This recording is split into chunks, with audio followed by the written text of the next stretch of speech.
everyone, Dr. Jacobie here. We have a very cool new feature called On the Red Couch, where we answer some of your everyday questions and also give you some handy tips. So today on the Red Couch, we have our clinical nutritionist, Zena. Welcome if you guys haven't met her. And today, Zena, we were wondering, what is actually the healthiest fat to use when you're at home sauteing some onions or veggies? That's a great question because I think there's a lot of confusion about this. But what I would suggest is definitely a saturated fat, so for high temperature cooking. So saturated fat, basically examples are butter and coconut oil. So that's what I would suggest. That is because the chemical structure is stable at high temperature cooking. So it doesn't cause any damage in the body in terms of oxidation or causing free radicals in the body. Because free radicals causes inflammation, right? And inflammation can be a trigger for other diseases like cancer, etc. Yes, exactly. So if you do love your olive oil, let's say, you can still use that as a dressing for your salad perhaps, or another method I often suggest is steam frying.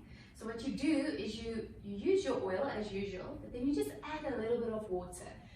You can even put the lid on because then the temperature doesn't go as high and it's not as harmful, or the chemical structure doesn't change as much. So that's also an option.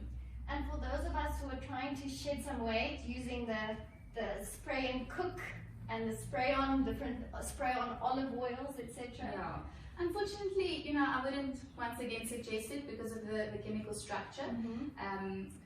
That doesn't stay stable like the saturated fats do, and there's some weird chemicals and artificial ingredients in there which the body often doesn't recognize as food. If you're having a piece of butter, the body knows, aha, this is fat, I can use it for this and this and this in the body. But with a weird chemical, it often just doesn't recognize it as food. And then once again, for your general health, not great, causes inflammation, influences the body's detoxifying capacity, and you're just not going to feel as great as you could. So it might be better to stick to something more natural like butter and just use a smaller quantity. That's it, but real butter. Okay. No butras and things like that. Real Processed farm butter is best. Sounds good. Thank you so much. Guys, so there you have it. Use coconut oil, butter. If you're using olive oil to fry stuff, remember to add some water to bring down its temperature. Send us any other questions that you might have, and we will see you on our next On the Red Couch. Bye. Bye.